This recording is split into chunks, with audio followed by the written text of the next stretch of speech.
last 24 hours. Powered by Yiddish24, provided to you by The Click. Good morning, my name is Gershy Schwarcz and I'm your host on Edge with today's news. Okay, let's jump right to it. But first, what day is it today? It's Vov Kislev Tovshin Pai Vov, and it's Wednesday, Parshas Vayatzai, November 26th, 2025. We're heading to a 2026 year. So, my name, again, is Gershy, for those who don't know, Gershy Schwarcz, and I do this news program to give you the news once a day. Shouldn't be busy with it all day. Let's jump right to it. Russia and Ukraine. Yes, the news is up about them. You know, if it's not about one place, it's about another. It always keeps on changing. And it keeps on changing. Russia launched a new missile strike and a drone assault, a suicide drone assault on Kiev last night. Overnight, Russian forces fired missiles and hundreds of drones at Kiev. The attack killed 7 people and injured 21 or even more. Steve Witkoff, the special envoy of Donald J. Trump, our Jewish brother, businessman, is scheduled to visit Vladimir Putin next week in Moscow to discuss a US-backed peace proposal. As we have previously reported here on Edge, the peace proposal was not created by the US but comes from Russia. The plan, originally 28 points, Chovches, was reduced to Yites.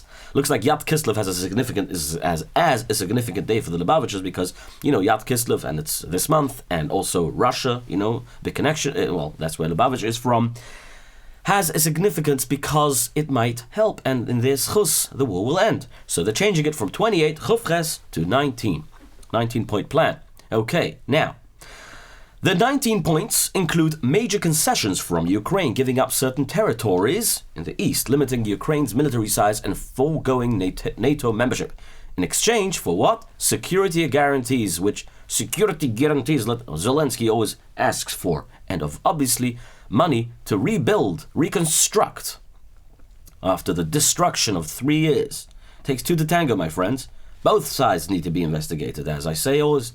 I mean, I like saying this, but the point is that at this point, the war has killed many people, too many people have died, and it's such a shame that it's still going on, so it's technically in both hands to end this. Many European diplomats were not included in the draft process, and they are outraged by how much the US is giving into Russians' demand. Obviously. Always one person, you know, finally they're coming to the table and boom, it happens again. How many times did I report that we're doing a peace plan? German Chancellor Merz, who is traveling to Israel, as we reported yesterday, said that Germany will continue supporting Ukrainian people and will use frozen Russian assets for that purpose. According to a phone call that was leaked by the Bloomberg newspaper, news agency, Trump's envoy, Steve Witkoff, secretly advised the Kremlin official Gershy Ushakov on how Putin should pitch a Ukraine peace plan directly to Mr. Trump. Before I read you the transcript of the call, let me talk to you about On Edge for a moment. It took me 20 years being in this content creator field to realize what keeps most of us today from being more productive at work and spending more quality time with our families. It's the news, my friends. Yes, the news. For some of us, news is something that we all want to know. Curious, right? Especially nowadays. Instead of working, we find ourselves scrolling, browsing, getting lost, listening to that, searching for this. On Edge News is designed just for you. Well, for those who, you know, once a day, like your daily newspaper, but up to date with all you need to know. Trust me, all you need to know.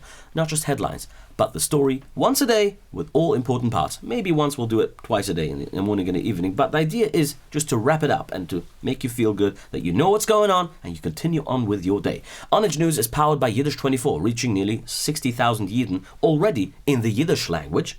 On Edge, on Yiddish24, on the app, on the website, and on the phone at Kol Mevaser. You can call Kol Mevaser 118 from the main menu. That's where you'll hear On Edge News in Yiddish. And obviously on 112 from the main menu, which is another option.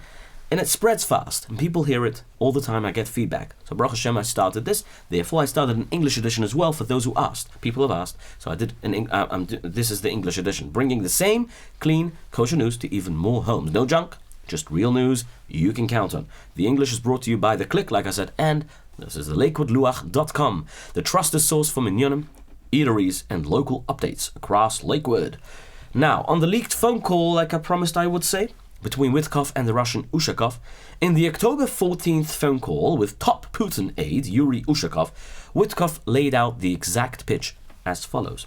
Here is what I think would be amazing. Maybe, he says, to Trump, to President Trump, he's talking about Putin, You know, Steve and Yuri discussed a very similar 20-point plan to peace, and that could be something that we can think might move the needle a little bit. We're open to those sorts of things. These are his words. End quote.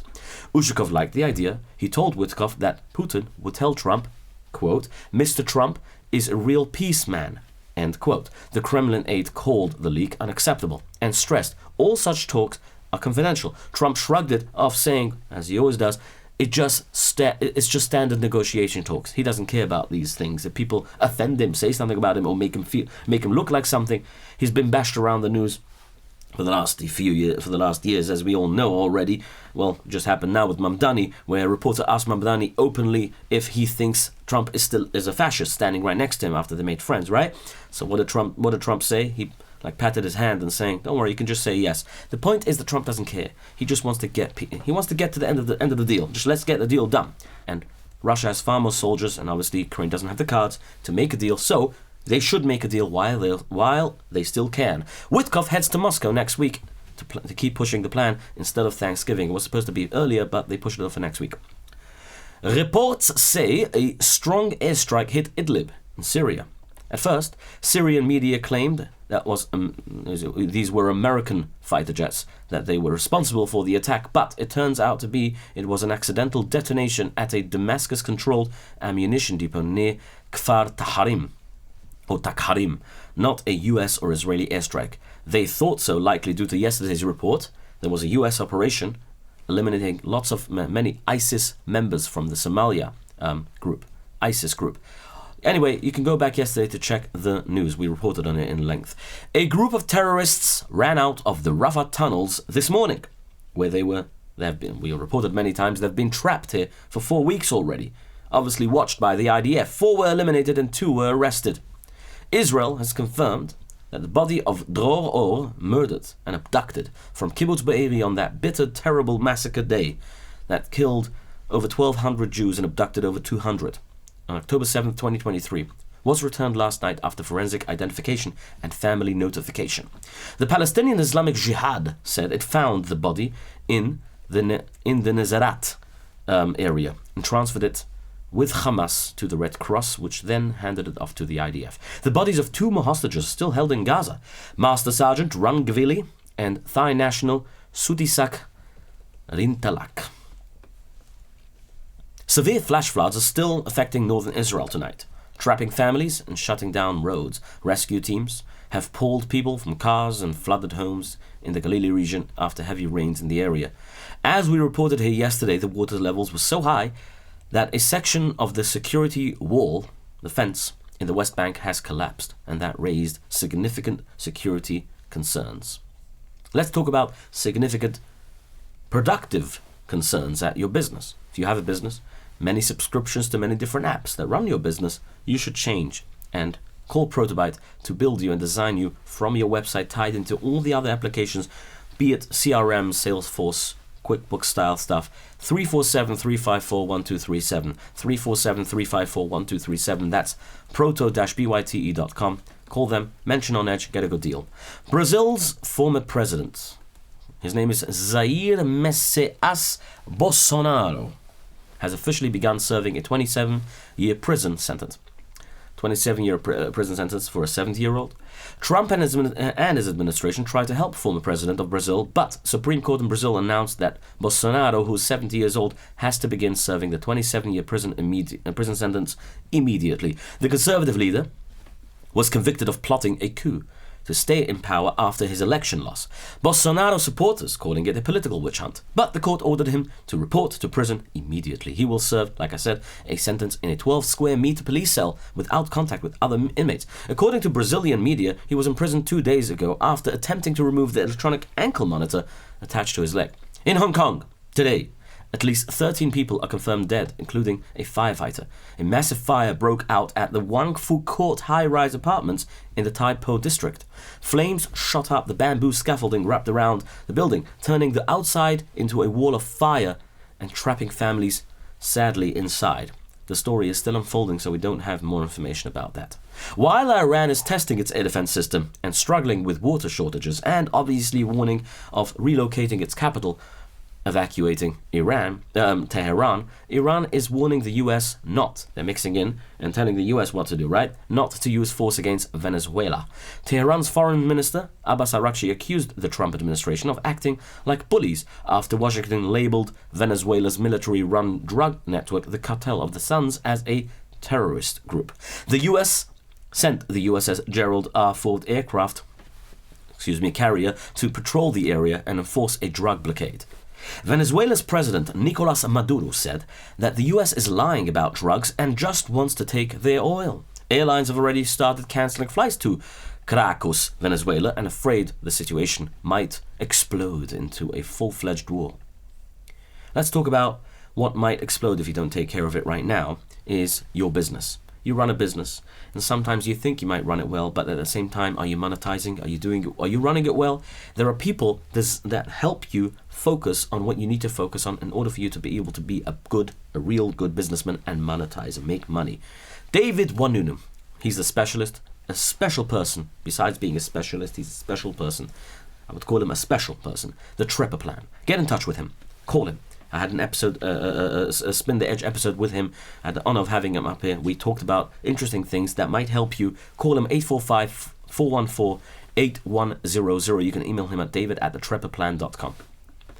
Mention on Edge for a good discount. MS Now. Why would they change their name from MSNBC? I don't know. But MS Now reported that American President Donald J. Trump is considering removing Kash Patel as the FBI director in the coming months. Trump called it fake news, denied this claim, and said they're always reporting fake news. That's not true at all. Kash, get over here for a photo so everyone can see that you're doing an outstanding job, he said to him, and they took a photo, and here is that photo. The FBI, speaking of, is investigating 6 Democratic lawmakers after President Trump accused them of seditious behavior. The probe focuses on a video they released last week telling U.S. troops and intelligence officers to refuse illegal orders. Senator Elisa Slotnick said the FBI's counterterrorism unit contacted them to set up interviews. The group includes Senator Mark Kelly, Representative Jason Crow, and 4 House members said that federal agents already reached out to the Senate security to arrange questioning. Incoming New York City Mayor-elect Zohran Mamdani. His transition team has already raised $2 million in 3 weeks and has announced that they plan to fire nearly 180 staffers hired by Eric Adams, the current mayor of New York City. In other New York news, former Governor Andrew Cuomo, we asked all what is he going to do now that he lost the election, is reportedly preparing to run for the Senate to replace Chuck Schumer. Now, let's see what happens then, huh? Current Mayor Eric Adams, said that he plans for a $3 million Holocaust memorial to be built in Queens on our taxpayer money. In the last few days he's in office, he's trying to do everything he can to make sure that Zohran Mamdani has lots to deal with. Adams says the monument will stand as a permanent reminder of the atrocities of the past and lesson for the future generations. President Donald J. Trump sent a heartfelt Mazel Tov letter to the Square Rebbe Shlita in honor of the wedding of his granddaughter, which took place Monday evening in New Square. The letter, written on official White House stationery, sends warm wishes from the President and First Lady Melania Trump and offered blessings of joy, peace, and a home grounded in tradition and guided by purpose.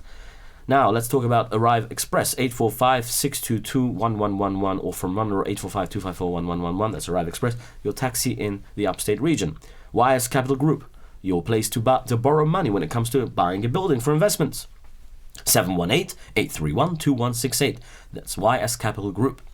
Shawarma Delight, for a delicious, delightful meal at night till 10:30, and Thursday night they open till, Chatzos Halayla, midnight. They serve all kinds of different Lyle Shishi style food, delicious food, Mediterranean style, in next to bingo. Okay, historic facts of the day brought to you by The Click. Today is the yahrzeit of Reb Chaim Mechul Dov Weissmandel, Zeichet Tzadik V'Kudosh Levruche. Reb Chaim Mechul Dov ben Yosef Weissmandel passed away Vuf Kislev Tufshin Yid Ches. No one knows Toides Chemet. Well, He made extraordinary but ultimately unsuccessful efforts to save the Jews of Slovakia during the Holocaust. A survivor himself, he was a survivor, subsequently moved to America in the year 1946, founded the Nitri Yeshiva in Somerville, New Jersey, an attempt to inaugurate a Talmudic agricultural community. He subsequently moved the yeshiva to Mount Kisco, New York, where it still exists today and flourishes. Well, today he is best known for his pioneering work on Torah codes in an era before computers. May his memory be a blessing to all of us, and a Ma'alet Yosha, and daven for all of us up there, daven for all of us down here, that Mashiach should come, b'mehera v'yameinu, and enough with all the bad news, and only bring us good news. Stay informed and stay on edge, and thank you all much. Thank you so much for coming. I wish I could see you in person. Thank you for coming. Your daily report of the news of the last 24 hours, powered by Yiddish24, provided to you by The Click.